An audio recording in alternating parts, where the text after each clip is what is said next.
పూర్వకాలంలో చిత్రకేతు అనబడే మహారాజు ఉండేవాడు. ఆయన ఆయన శూరసేన దేశము ఏలుతుండేవాడు, మహానుభావుడు. ఆయనకు అనేక మంది భార్యలు. ఎందుకు అనేక మంది భార్యలు అన్నప్పుడు అంటే వారికి శాస్త్రము ఒకటి విధించింది, రాజులకు సంతానము లేకుండా ఉంటుండే వాళ్ళు. ఎందుకు అంటే అంతమంది భార్యలు ఎందుకు చేసుకునేవారంటే ఓ 10 మంది భార్యలకైనా సంతానము కలిగితే శత్రు దేశంలో ఉన్నటువంటి పక్క రాజ్యంలో ఉన్నటువంటి రాజులు వచ్చి యుద్ధము చేసి కొందరు చచ్చినా ఒక్కడు మిగిలిన తదుపరి ఈ రాజ్యాన్ని ఏలటానికి వారసుడు పనికొస్తాడని అలా చేసుకునేవారు. వారికి అనుగ్రహాన్ని కలిగించింది. ఆ కాలంలో అలా నడిచింది ధర్మం. అలా అనేక మంది భార్యలు, ఇంతమంది భార్యలతో కూడి చిత్రకేతు రాజ్య పరిపాలన చేస్తున్నారు. కానీ ఆయన మనస్సులో నిరంతరము ఒక్కటే శోకం ఉండేది. ఎవరికైనా అంతేనండి, అందరికీ అన్ని ఇస్తాడు ఐశ్వర్యుడు ఇవ్వడు. కొందరికి అపారమైన పాండిత్యాన్ని ఇస్తాడు కానీ ఎక్కడో లోటును పెడతాడు. కొందరికి అపారమైనటువంటి ఐశ్వర్యం ఇస్తాడు కానీ ఎక్కడో చిన్న లోటు ఉంటుంది. లోటు లేని మనిషి ఈ భూమి మీద లేడు. మీరు పట్టుకరండి, ఏదో ఒక్క వెలితి తప్పకుండా చెప్తారు, అయ్యా నేను పరిపూర్ణంగా ఉన్నానయ్యా అని చెప్పిన వారు ఈ లోకంలో లేరు, ఉండరు కూడా. ఆ లోటు ఉంటేనే మనిషి ఆగగలుగుతాడు. మరీ కలియుగంలో ఎక్కువను. కలియుగంలో కొద్దిగా 4 రూపాయలు కనబడితే ఆగడు. ఒక్కరోజు ఆరోగ్యంగా ఉంటే ఆగడు. ఏదో సెకండ్ హ్యాండ్ వాహనం కొనుక్కున్న ఆగడు. ఎంత విరవీగుతాడు. అన్ని ఇస్తే ఉంటాడా? ఆయనకు తెలుసు కదా. అందుకే ఏదో ఒక్క లోపాన్ని పెడతాడు. ఇక్కడ ఈ చిత్రకేతు అనేటువంటి మహారాజు కూడా ఒక శోకం ఉండిపోయింది. ఆయనకు సంతానము లేదు, ఆ శోకం ఉండిపోయింది ఆ మహాత్ముడికి. సంతానం లేకపోతే ఆయన పెద్ద భార్య పేరు కృతాద్యుతి. ఆ చిత్రకేతు మహారాజు యొక్క పెద్ద భార్య పేరు, అనేక మంది భార్యలలో ఒక భార్య పేరు, పెద్ద భార్య పేరు కృతాద్యుతి. ఒక రోజున ఆయన వద్దకు అంగీరస మహర్షి వచ్చారు. ఎవరు వచ్చారు? ఏ మహర్షి? మరొక్క మారు, ఇంకొక్క మారు, మరొక్కసారి, ఒక్కసారి. అంగీరస మహర్షి.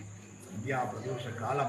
మహాత్ముల పేరు పలికినంత మాత్రాన పుణ్యం వచ్చి పడుతుందండి. పరమాద్భుతం. కాబట్టి ఆ మహానుభావుడు అన్నారు, ఇంతమంది భార్యలు ఉన్నారు, ఇంత ఐశ్వర్యం ఉంది, ఇంత పెద్ద సామ్రాజ్యం ఉంది, కానీ నీ ముఖంలో కాంతి లేదయ్యా. మనం కూడా అంతే కదండి. ఎక్కడో పెద్ద పెద్ద మహాత్ములు కనబడుతుంటారు. వారిని కొంచెం పరిశీలనగా చూస్తే వారి ముఖవర్చస్సులు ఏదో చిన్న వెలితి ఉంటుంది. ఆ వెలితి ఎవరు కనిపెడతారో తెలుసా అండి? రహస్యం. బ్రహ్మ ముహూర్తంలో ఎవరైతే లేస్తారో, స్నానం ఆచరిస్తారో, దీపారాధన చేసుకుని ఇష్టదైవ ప్రార్థన చేస్తారో వారు ఎంత గొప్ప పీఠాధిపతి కానీ ఆ పీఠాధిపతి ముఖవర్చస్సులోకి ఒకసారి కన్నులు పెట్టి చూడండి, వాళ్ళ లోతు ఏమిటో మీకు కనబడుతుంది. అంత శక్తి ఇస్తుంది బ్రహ్మముహూర్తం. కానీ మనమే దాన్ని నిద్రకు పోగొట్టేస్తున్నాం, నిద్రలో దాన్ని ఖర్చు పెట్టేస్తున్నాం. పరమాత్మతం అండి బ్రహ్మముహూర్తం. ఆ రకంగా చూసి వెలతి కనుగొన్నాడు. అప్పుడు చిత్రకేతు అన్నాడు, మహానుభావ, నా నోరు విప్పి చెప్పుకోవాలా? మీరు మహాత్ములు, అంగీరస మహర్షి, మీకు తెలియంది ఏముంటుంది? మీరు త్రికాలజ్ఞులు, మీరు సర్వస్సును తెలుసుకోగలరు. నాకున్న భేదమేమో ఖేదమేమో మీకు తెలియదా అన్నాడు చిత్రకేతు. అప్పుడు అంగీరస మహర్షి అంటున్నాడు, మహారాజా, నాకు అర్థమైంది, కానీ మహాత్ములు బాగా గుర్తుపెట్టుకుని ఎప్పుడు కానీ వారికి అన్ని తెలుస్తాయి కానీ తెలవనట్టుగా ఉంటారు. ఎందుకు? ఎదుటివారి లోపల ఏముందో వారి చేత పలికించడానికి ప్రయత్నం చేస్తారు తప్ప వారు గబగబా బయట పడరు. మహాత్ములు ఎప్పుడు తక్కువ అంచనా వేయద్దండి. వారు మాట్లాడుతున్నారని, వారు మనతో పాటు తిరుగుతున్నారని, మనతో పాటు తింటున్నారని, మనతో పాటు కూర్చుంటున్నారని, మనలాగే మాట్లాడుతున్నారని తక్కువ అంచనా వేశామనుకోండి, ఎక్కడో చోట పడిపోతాం. మహాత్ముల ఆగ్రహానికి లోనేలాగా ప్రవర్తించకూడదు. నీకు పిల్లలు లేరు, ఆ విషయం నాకు అర్థమైంది, అందుకు కదా నువ్వు బాధపడుతున్నావు. ఎందుకు మహారాజా బాధపడతావు? నీ చేత పుత్రకామేష్టి చేయిస్తా, నీకు బిడ్డలు కలుగుతారు అని చెప్పారు అంగీరస మహర్షి గారు. అలా చెప్పి పుత్రకామేష్టి కూడా చేయించాడు ఆ చిత్రకేతు మహారాజుతో. పుత్రకామేష్టి చేయించి యజ్ఞపాత్రలో మిగిలిపోయిన హవిస్సుని నీ పెద్ద భార్య చేత తినిపిస్తే నీకు యోగ్యుడైనటువంటి కుమారుడు కలుగుతాడు, వాడి వలన నీకు సుఖ దుఃఖములు పొందుతాడు అని చెప్పారు. ఎంత మాట అన్నాడు చూడండి ఇక్కడ. పుత్రకామేష్టి యాగము చేయించాడు, అందులో మిగిలినటువంటి హవిస్సును ఆ రాజు యొక్క పెద్ద భార్యతో తినిపించి వరమిచ్చాడు. నీకు చక్కటి సుపుత్రుడు కలుగుతాడు, కానీ సుఖ దుఃఖములు అనుభవిస్తా అన్నాడు. ఎంత మంచి మాట అన్నాడండి. సుఖము అనుభవిస్తామంటే అది వేరుంటుండే, దుఃఖమే అనుభవిస్తామంటే అది వేరుంటుండే. సుఖ దుఃఖములు రెండు అనుభవిస్తామంటున్నాడు. ఎంత అద్భుతం చూడండి. మనం కూడా పిల్లలు లేకముందు అయ్యో పిల్లలు పిల్లలు పిల్లలని యజ్ఞాలు యాగాలు పూర్వాలు హాస్పిటల్ ఎన్నెన్నో చేస్తాం. గుళ్ళు గోపురాలు వ్రతాలు నోములు, మొక్కని బండ ఉండదు, మొక్కని పుట్ట ఉండదు, మొక్కని చెట్టు ఉండదు, కలవని మహాత్ములు ఉండరు. ఎక్కడ ఎవ్వరు కలిసినా వారి వద్ద వీళ్ళు అయ్యనకు సంతానం, అయ్యనకు సంతానం, అయ్యనకు సంతానం. ఎంత ప్రాధాయపడతామో సంతానం అందిన తర్వాత తెలుస్తుంది ఆ సంతానం ఎందుకు వచ్చింది అని. రెండు, సంతానము లేని వారికి కూడా ఇది ఒక పెద్ద గొప్ప వరం. ఈ వాక్యాన్ని సంతానము కలగదు అన్నవారు తృప్తి చెందాలి. ఎందుకు తెలుసా? ఈ జన్మకు రెండు కారణాల రీత్యా నీకు సంతానం ఇవ్వలేదేమో. సంతానమే లేదని డాక్టర్ సర్టిఫికెట్ ఇచ్చేశారు, కానీ వయసు కూడా అయిపోయింది అనుకోండి. వారు ఆనందపడాల్సింది ఏమిటో తెలుసా? ఈ జన్మకు పుత్రులతో సుఖ దుఃఖములను అనుభవించేటువంటి ప్రాప్తాన్ని నేను రాసుకచ్చుకోలేదు. అదృష్టవంతులు నీ సేవ చేసుకుని నామాన్ని పలికి ఈ జన్మను ధరించుకుంటా అన్న భావన కలిగి ఉంటే వారికి అసలు ఏడిపి అక్కడే. పొరపాటున పుత్రులే వచ్చిన తర్వాత పరిస్థితి ఎలా ఉంటుందో చూడండి. ఆయన ఎంత గొప్ప ఆశీర్వచనం చేశాడో చూడండి. అంగీరస మహర్షి రాజు యజ్ఞపాత్ర తీసుకువెళ్ళి పెద్ద భార్య అయినటువంటి కృతజ్ఞతకి ఇచ్చాడు. ఆవిడ దాన్ని స్వీకరించింది, గర్భాన్ని ధరించింది. కొన్ని రోజులకు ఒక పిల్లవాడు జన్మించాడు. ఇంకా రాజు పరవశించిపోయాడు. ఆయన ఆనందానికి అవధులేవు. అన్నీ ఉన్నాయి, ఒక్కటి లేదు. ఆ ఒక్కటి ఇప్పుడు వచ్చేసింది సంతానం. ఆ సంతానంతో పరవశించిపోయాడు. 6 పదముల బంగారాన్ని దానం చేశాడు. ఆయనకున్న ఐశ్వర్యాన్ని ఎంతో దానం చేసుకున్నాడు మహారాజు. కొడుకు పుట్టాడని పర్వత రాసులంత బంగారం దానం చేశాడు. రాజ్యం అంతా ఎంతో సంతోషంగా ఉంది. ఒకరోజు రాత్రి పెద్ద భార్య కుమారుణ్ణి పెట్టుకుని నిద్రపోతుంది. ఆ నిద్రపోతున్నటువంటి సమయంలో మిగిలిన భార్యలందరికీ కోపం వచ్చింది. ఇంతమంది భార్యలు, మనందరికీ పిల్లలు లేరు కాబట్టి రాజు ఇప్పటి వరకు మనందరితోటి సమానంగా ఉన్నాడు. ఇప్పుడు ఆవిడకి పిల్లవాడు పుట్టాడు కాబట్టి కృతజ్ఞుతి మందిరానికి వెళుతున్నాడు, ఆమెను ఆదరిస్తున్నాడు. ఇప్పుడు ఆవిడకి ఈ ఆదరణ పోవాలంటే ఆ పిల్లవాడిని చంపేయాలి. ఎక్కడికి పోతుందో చూడండి. సంతానం లేకముందు ఒక ఆలోచన, మనలో ఎవరికో ఒక్కరికి కలిగినా అందరము తల్లుల్లా చూసుకుందామని. సంతానం కలగకముందు, సంతానం వచ్చిన తర్వాత ఎంత దుర్బుద్ధి ఉండదో చూడండి. కాబట్టి ఆమె వెంటనే వీళ్ళందరూ కలిసి ఆ పిల్లవానికి చంపటానికి ప్రయత్నం చేశారు. ఆ రకంగా వీళ్ళందరూ ఆ మెల్లగా విషాహారాన్ని ఆ పిల్లవాడికి పెట్టేశారు. మరునాడు ఉదయం చూసేసరికి పిల్లవాడు నల్లగా మారిపోయి మరణించి ఉన్నాడు. అది చూసిన దాది పెద్ద కేకలు వేస్తూ విరుచుకుపడిపోయింది. అది అంటే పెద్ద భార్య. పక్కలో ఉన్నటువంటి పిల్లవాడు ఉన్నవాడు ఉన్నట్టుగానే ఉన్నాడు, ఎవరు వచ్చింది లేదు, నల్లగా అయిపోయాడు, చనిపోయి ఉన్నాడు. ఏమి జరిగిందని కేకలు పెట్టింది. వెంటనే అంతఃపురంలోని వాళ్ళు అందరూ వచ్చారు. ఇంకా ప్రభు బాధ ఎలా ఉంటుందో మనం ఆలోచించుకోవాలి. లేక లేక కలిగిన సంతానం, అలాంటి సంతానాన్ని ఎంతో ప్రేమగా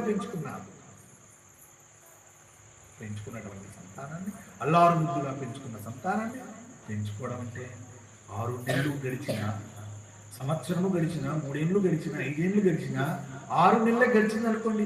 ఈ 6 నెలలు ఎంత ప్రేమగా చూసుకుంటారండి. పిల్లలే లేని వారికి పిల్లలు కలిగితే పంచప్రాణాలు పెట్టుకుంటారు వాళ్ళ మీద. అంత అపురూపంగా పెంచారు. ఆ కొద్ది కాలమైన కాబట్టి ఆ పిల్లవాడి పాదముల దగ్గర కూర్చొని తాను ప్రభువుననే విషయమును కూడా మరిచిపోయి గుండెలు వాడుకునే ఇస్తున్నాడు చిత్రకేతు అనే మహారాజు. అయ్యో, ఇంత వ్రతము చేసి, ఇంత పూజ చేసి, ఇంత యాగము చేసి, పుత్రకామేష్టి చేస్తే ఆ అంగిరస మహర్షి మాకు ఇచ్చినటువంటి వరప్రసాదము ఈ సంతానం ఎంతో అల్లారు ముద్దుగా పెంచుకున్నామే, అలా పెరిగినటువంటి పిల్లవాడు ఉన్నట్టుండి ఇలా పోయాడని చెప్పని ఆ రాజు అనేటువంటి భావన కూడా మర్చిపోయి, చిన్న పిల్లవాడు సామాన్యమైన వాడు పౌరుడు ఎలా ఉంటాడో అలా ఏడ్చేస్తున్నాడు. నేను ఒక రాజును, నాకుంత హోదా ఉంది, నేను ఎలా ఉండాలనేది కూడా మర్చిపోయి ఏడుస్తున్నాడు కింద తల బాదుకొని. అప్పుడు అంగీరస మహర్షి బ్రహ్మలోకం నుంచి నారదుడితో కలిసి వచ్చారు. మళ్ళీ ఈయన బాధ విన్నారు.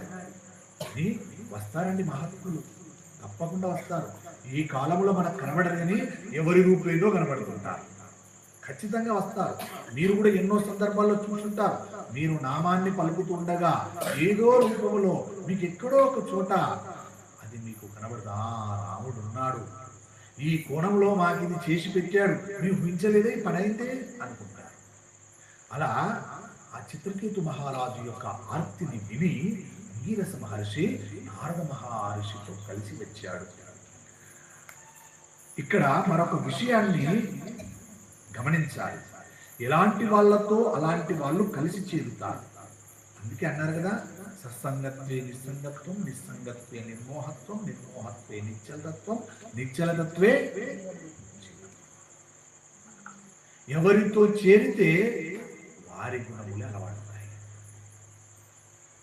కాబట్టి మీరు రామనామాన్ని చేస్తున్నారు 20 మంది ఊర్లో, మీతో పాటు మిగతా ఒక్కరు కలిశారనుకోండి, వారు రాముడి దగ్గరికి చేరుతారు. కలవలేదనుకోండి, వారు ఇంకో కోణం వెళ్ళిపోతారు. మీరు రామనామాన్ని పట్టుకొని చేస్తున్నారు నిరంతరం, మీతో సాంగత్యం ఉండాలి, అది పరమాద్భుతమైన సాంగత్యం. అలాంటి సాంగత్యంతో వచ్చాడు నారద మహర్షి.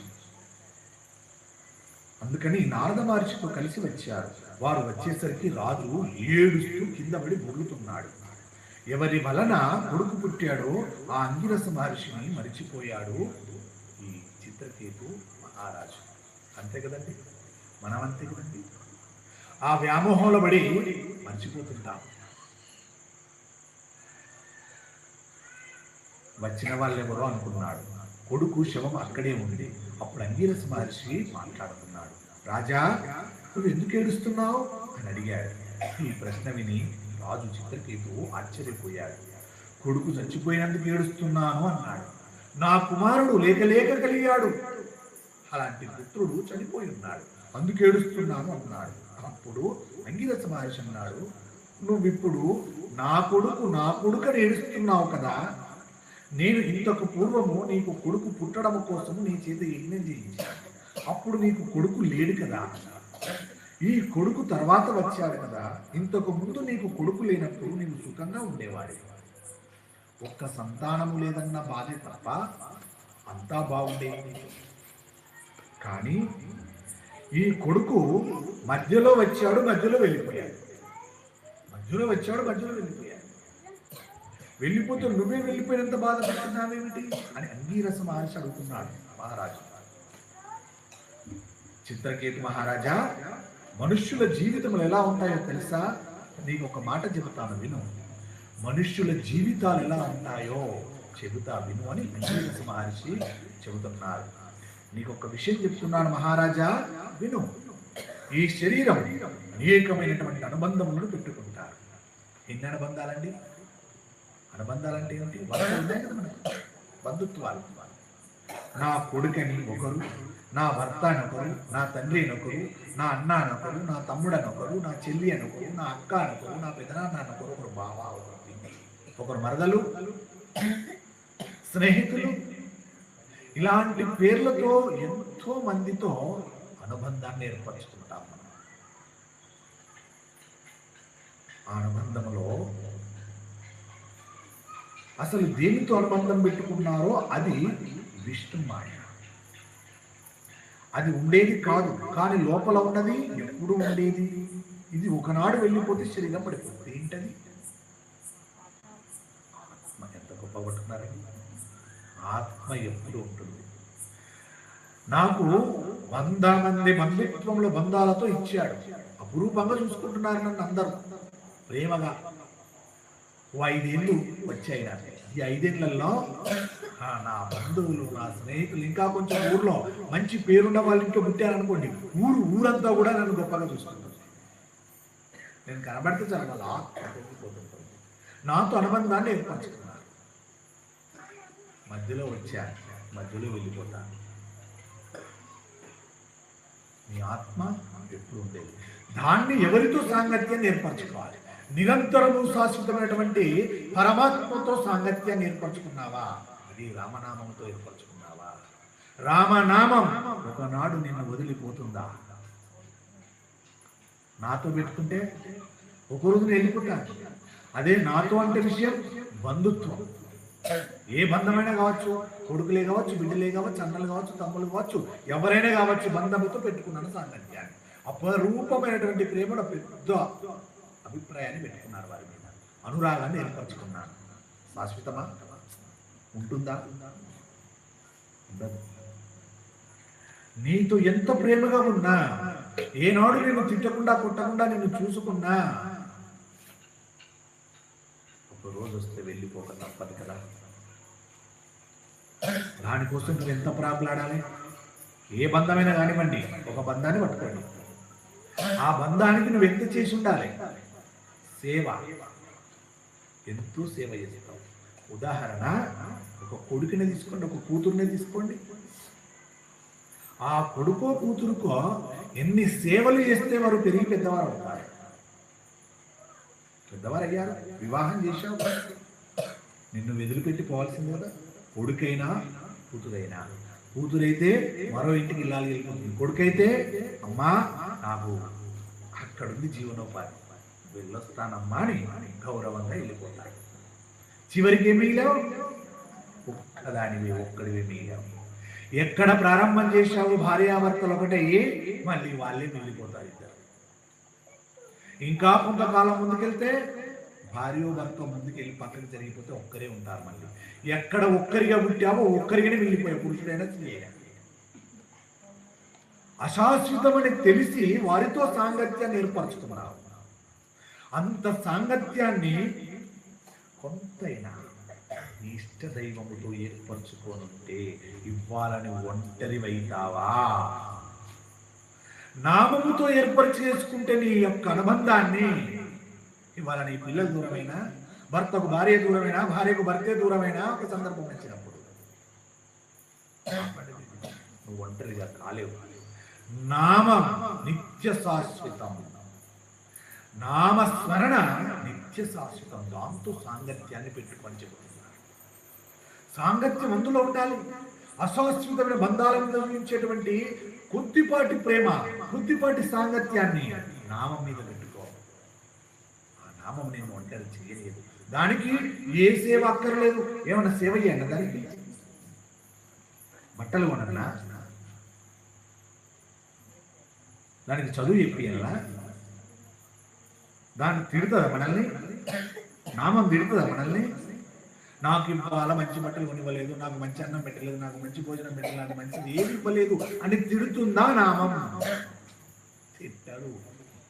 అదే నువ్వు పెట్టుకున్న, ఏర్పరచుకున్న ప్రతి బంధం, అక్కో, తమ్ముడో, చెల్లో, పెదనాన్నో, బాబాయో, చిన్నాన్నో, ఎవరైనా కావచ్చు, నిన్నొక రోజు నాడు వెలితిగా చూస్తా. నాకు ఏం పెట్టావు, పేరుకున్నావు అన్ని వెకిలి చేష్టలతో, వెలితి మాటలతో ఎక్కిరిస్తారు మనల్ని. అదే నామం ఎక్కిరించి దాంతో సాంగత్యాన్ని పెట్టుకుంటే. ఇందులో ఉన్నట్టు పెద్ద గొప్ప రహస్యం ఏమిటంటే, ఆ రహస్యము నామముతో సాంగత్యం ఏర్పరచుకుంటే ఒక్క పైసా ఖర్చు కాదు. ఓను నీవు ఒంటరైనాడు, నేనున్నానని నీకు ఆత్మానందాన్ని కలిగిస్తుంది. నీ కొడుకే అమెరికాలో ఉన్నాడు, ఢిల్లీలో ఉన్నాడు, హైదరాబాద్లో ఉన్నాడు, ఇక్కడే ఉన్న ఒంటరి. సాయంత్రం అయింది, కాసేపు ముచ్చడించో పక్కింటోళ్ళు వాళ్ళు వీళ్ళు వస్తే ఎంతసేపు ముచ్చటిస్తారండి వాళ్ళు? 1 గంట, 2 గంటలు, 7 అయింది, ఎక్కడోళ్ళు అక్కడ వెళ్ళిపోయారు. నీ ఇంట్లో ఇప్పుడు ఒక్కదానివే, ఒంటరి. కొంచెం అదృష్టం బాగుంటే భార్య భర్త ఇద్దరే, మళ్ళీ కొంచెమంతా అదృష్టం బాగాలేకపోతే భార్యనో భర్త ఒక్కతే ఇంట్లో, పిల్లలు అక్కడున్నారు, భర్త పరగ్రామంలో జాబ్ చేస్తున్నాడు,